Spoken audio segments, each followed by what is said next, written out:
چلان کے میں کیوں کیا اہمیت نہیں یہ سب ونان کہ پان کرو پان کرو تمام ونان حکومت لگ بہت رات چلان کی پتہ ایم ایل اے وقت کا ووٹ رات آج نو تماشہ ڈرامہ نو ڈرامہ نیرو ون رتن 10 کے مہم چلان ٹھیک اعتبار کور ووٹ دے طاقت وہ ترمیز سہ نو کیا چاہن 10 کیا گئی گو وقت آو وقت گزار لکن دو کرو عمر صاحب پور 50 ایم ایل اے دت لکن ہند پاک لکن ہند 50 وشی سارے اپوزٹ پارٹی دلی من گھو دھرنا دمو تمن دپو دِیو سٹیٹ دِیو چیز 35A توتہِ درٛاوُن بِچارن دھوکہٕ یِنہِ دستخط پگاہ آسہِ درٛامُت جماندار رحیم دار کاغذس کر دستخط وۄنۍ لگو أتھۍ سۭتۍ یِمن دھوکن نتیجے نہٕ بیٚیہِ کِہیٖنۍ وہ ازماوُن تۄہہِ أکِس کریں گے مگر ہمیں مجبور کیا جاتا ہے مضبوط کرنے پر کیونکہ ایک منڈیٹ ملا ہے. یہ وہی لوگ ہیں نا جنہوں نے اس کو چنا اور بھاری اکثریت کے ساتھ اسمبلی میں اس کو آنے کا موقع دیا اور ہمارے ریاست کا چیف منسٹر بننے کا موقع دیا.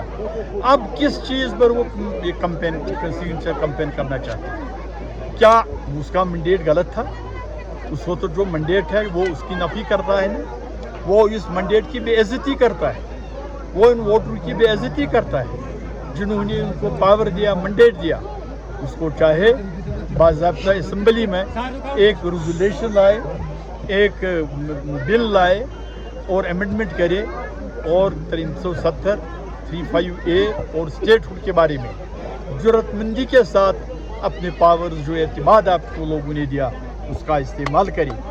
یہ جو آپ ہیلا اور بہانہ بناتے ہیں، 1 سال آپ کو گزر گیا اسی طرح کہتے کہتے، ایک 6 مہینے میں 1 لاکھ ملازم، 6 مہینے میں بجلی فیس معاف، 6 مہینے میں اتنا چاول. کیا ہے جو وعدے آپ نے لوگوں سے کیے؟ کہاں ہے وہ وعدے؟ لہٰذا آپ کو لوگوں نے اتنے ووٹ دیا، آپ کو لوگوں نے طاقت دی. ہم ہار گئے، ہم نہیں جیتے، مگر آپ تو جیت گئے. آپ لوگوں کے اس منڈیٹ کا احترام کریے. اور عمر اللہ کہہ رہے ہیں کہ ان کے ہاتھ میں کچھ نہیں ہے، پاورز لمیٹڈ ہے. اگر اس کے پاس کچھ نہیں کیوں نہیں چھوڑتا ہے؟ کیا اس کے اوپر معلوم نہیں تھا جب اس نے لوگوں کو کہا کہ ان چیزوں پر ووٹ دیجیے؟ کیا اس نے اسٹیٹ ہوڈ کے بارے میں ووٹ نہیں لیا؟ 35 کے بارے میں نہیں لیا؟ 370 کے بارے میں نہیں لیا؟ اس نے اس بارے میں ووٹ تو لیا، اسی پر ان چیزوں پر اس کو ووٹ ملا. آج وہ نفی ان چیزوں کا کیوں کرتا ہے؟ اگر نہیں چلتا ہے تو اس کو چاہے تو سیٹ اپ ڈاؤن کرے. لیکن صاحب جس طرح سے کل 15 اگست کی تقریب تھی اور لوگوں کو، خاص کر کشمیری لوگوں کو امید تھی کہ پرائم منسٹر کو کرتے ہیں کہ ہندوستان کے پرائم منسٹر نے اور ہوم منسٹر نے جموں کشمیر کے لوگوں کے ساتھ پارلیمنٹ کے اندر اور پارلیمنٹ کے باہر وعدہ کیا کہ میں آپ کو اسٹیٹ واپس دوں گا. ہم اسی پر یقین کرتے ہیں کہ ایک پرائم منسٹر ہے کنٹری کا، ہوم منسٹر ہے کنٹری کا. ہمیں پوری امید ہے جتنا جلد ان سے ممکن ہو سکے وہ یہاں کے لوگوں کو دل جیتنے کے لیے اور یہ مایوسی دور کرنے کے لیے اور جو تذبذبی کیفیت کل سے جموں کشمیر کے لوگوں میں سگنیچر کمپین کے بارے کے کہنے سے پیدا ہوئی، اس کو روکنے کے لیے اور دور کرنے کے لیے جتنا جلدی ممکن ہو سکے جموں کشمیر کے لوگوں کو اسٹیٹ ہوڈ باوقار پاورفل اسٹیٹ واپس دیجیے تاکہ یہاں کے لوگ اطمینان کی زندگی بسر کریں. آپ کو لگ رہا ہے کہ کل عمر عبداللہ نے لوگوں کو گمراہ کرنے کے لیے اس طرح کا بیان دیا ہے؟ دیکھیے یہ خود آپ فیصلہ کریں گے.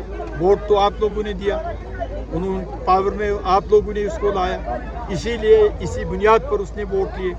آج وہ اس کے بارے میں کیا کر رہے ہیں، آگے ہم اس کے بعد کس چیز پر بھروسہ کریں گے؟ جموں کشمیر کے لوگ کس چیز پر اب اعتبار کریں گے؟ کیونکہ فائنل ٹچ ہوتا ہے اسمبلی اور ووٹ دینا. آپ نے ووٹ بھی دیا، آپ اس کے بعد بھی یہ کہتے ہیں کہ سگنیچر کمپین کس لیے؟ یہ قسم پرسی کی بات ہے. لہٰذا ہمیں ان کو چاہے ریزولیشن لائے اور باضابطہ اسمبلی کے اندر، اسمبلی کے باہر